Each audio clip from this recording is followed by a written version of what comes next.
취업을 보장, 약속 이런 거 필요 없고요. 어떻게 보면 또 비슷한 실수를 하시려고 하는 분들이 있어요. 1라운드의 실수를 절대 저희는 반복해서는 안 됩니다. 많은 희생을 하게 될 겁니다. 그러니까 여러분들 정신 바짝 차려야 됩니다.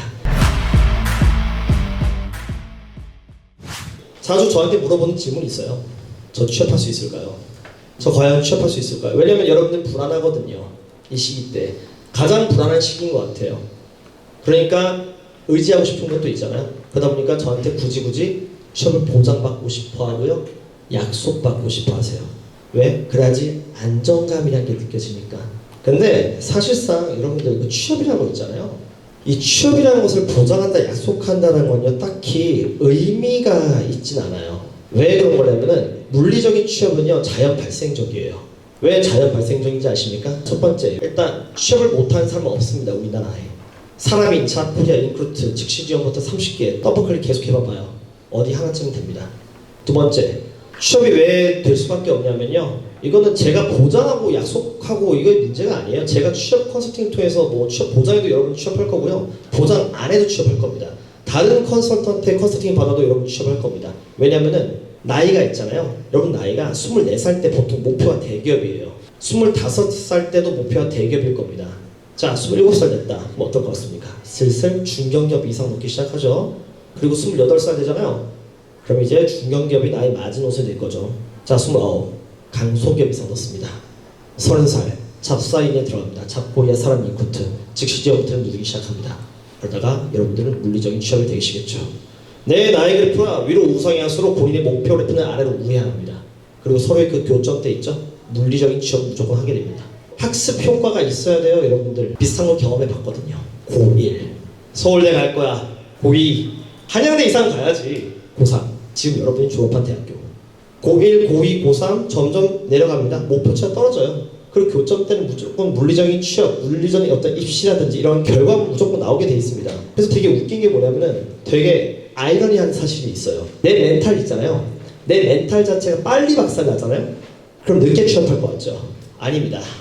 내 멘탈이 빨리 박살나면요, 오히려 빨리 취업합니다. 왜? 오라는데 그냥 가게 돼 있거든요. 불안하니까. 앞에 있는 기회가 마치 마지막 기회인 것처럼 보입니다. 그러니까 부여잡습니다. 예전에는 딱히 신경 쓰지도 않았던 기업이 이제는 슬슬 마지막 기회인 것 같아요. 그래서 갑니다. 멘탈이 빨리 박살나면 늦게 취업할 것 같잖아요. 아닙니다. 그 반대입니다. 완전히 그 목표 그래프가 아래로 우향하거든요. 그래프의 기울기가 아래로 박살납니다. 절벽 구간이 일어납니다. 그 밑에서 교점이 일어나겠죠. 무조건 된다는 거예요. 그래서 취업을 보장, 약속 이런 거 필요 없고요. 그런 것들 통해서 저 같은 전문가라든지 뭐 취업 컨설턴트한테 찾아가시면 안 됩니다. 선택 영역인 거니까요. 하는 사람 입장이지만 저는 이걸 필수라고 생각하지 않아요. 누구에게 다 무조건 필요한 건 아니라고 생각합니다. 컨설팅이라는 게요. 근데 물리적인 취업 자체는 무조건 발생하기 때문에 우리는 어딜 가냐가 더 문제인 겁니다, 사실상. 여러분은 그래서 취업 그 자체를 불안해하지 마세요. 어딜 가냐를 더 불안해하시길 바랍니다. 자, 그래서 취업이란 건요, 하고 있는 거 같잖아요. 당하기도 합니다. 아까처럼 멘탈이 박살나면 취업을 당하는 겁니다. 취업을 하는 게 아닙니다. 수동적으로 할 거냐 아니면 적극적으로 할 거냐, 그건 이제 여러분들 이 과정에서 사실상 달라질 것 같습니다. 자, 여러분, 우리는 이번 라운드는 좀 달라져야 된다고 생각합니다. 지금 취업을 하는 데 있어서 네임밸류에 대한 영향을 더 많이 받으시는 것 같으세요? 아니면 전공에 대한 영향을 더 많이 받으시는 것 같으세요? 전공이에요, 사실상. 전공에 대한 영향을 더 많이 받으세요. 전기공학과라 볼게요. 만약에 전기공학과가 나오잖아요, 내가. 그러면 4년 동안 여러분들은 전기공학도로서의 관점에서 세상을 바라보기 시작합니다.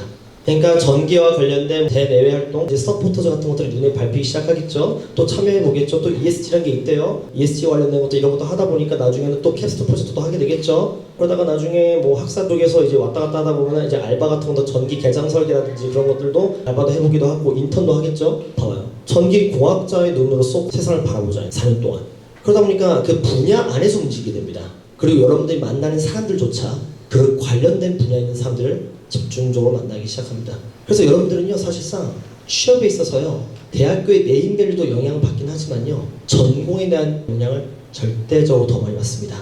즉 1라운드 때 있죠, 여러분들이 만들어낸 그 결과물, 대학 네임밸류와 그리고 전공의 선택, 그 의사결정 자체가요, 고3 때 여러분들이 미성숙했을 때 생각했던 그 의사결정 그 자체가 지금까지도 영향을 받고 있는 겁니다. 6년 동안, 7년 동안. 그렇죠? 근데 여러분들은 또 비슷한 실수를 반복하려고 하는 것 같아요. 자, 여기서 내가 전공 잘못 선택한 것 같다라고 생각하는 사람 손. 네, 그러면 두 번째, 전공을 다시 선택할 수 있다면 다른 선택을 했을 것이다. 손. 다시 돌아간다면. 맞네요. 그렇죠? 여러분들이 고3 때 선택했던 전공에 의해서 지금까지 계속 영향을 받고 있잖아요. 그게 1라운드였습니다. 1라운드 때 만들어낸 결과물입니다. 무조건 종을 땡땡땡 치게 돼 있습니다. 결과물 나온다고 했잖아요. 그게 지금 2라운드까지 영향을 받고 있습니다. 2라운드 때는요, 여러분들은요, 또 비슷한 고민을 하겠죠. 회사 네임밸류냐, 직무냐. 비슷하지 않아요? 20대랑? 입시 때도 여러분들 잘 생각해봐요. 서울대 행정학과가 더 들어가기 힘들까요? 아니면 지방대 의대가 더 들어가기 힘들까요? 지방대 의대가 더 들어가기 힘들어요. 서울대 행정학과보다. 근데 행정학과랑 의대를 딱 제거해 볼게요. 그럼 서울대가 더 들어가기 힘들어요? 아니면 지방대가 더 들어가기 힘들어요? 서울대잖아요. 전공을 딱 집어넣어 보니까 상황이 바뀌었죠. 비슷합니다. 중견기업 인사지원과 대기업 영업관리보다 더 들어가기 힘들어요. 중견기업 MD가 웬만한 대기업 영업관리보다 더 들어가기 힘듭니다. 여러분들이 이 길목에 있어서 2라운드 이 길목에 있어서 어떻게 보면 또 비슷한 실수를 하시려고 하는 분들이 있어요. 뭘까요? 직무를 희생하시는 분들. 무조건 대기업, 무조건 네임밸류. 그러면서 자기 직무를 너무 많이 내려놓으시는 분들. 이미 1라운드 통해서 그렇게 당해놓고서 똑같은 실수를 반복하시는 분들이 또 있습니다.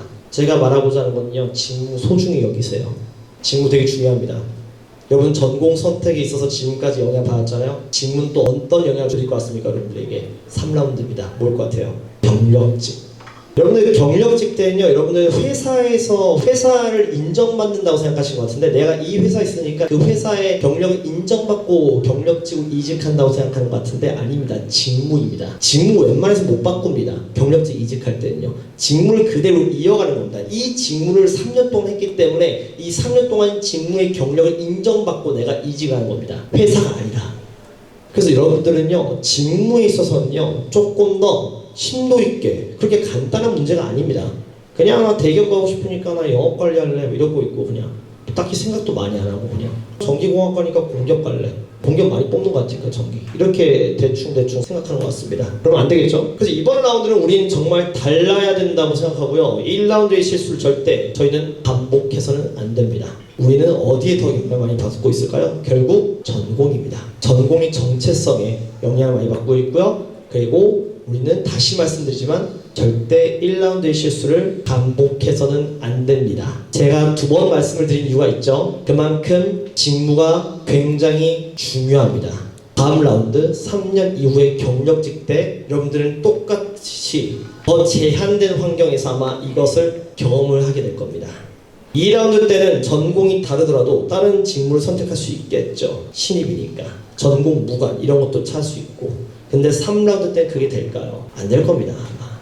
직무 턴 어라운드를 한다는 건 되게 위험한 행위입니다. 3년 이후의 경력직 때는요. 2라운드 때도 웬만해서 해서는 안 돼요. 근데 3라운드 때 한다는 건요, 많은 희생을 하게 될 겁니다. 그러니까 여러분들 정신 바짝 차려야 됩니다.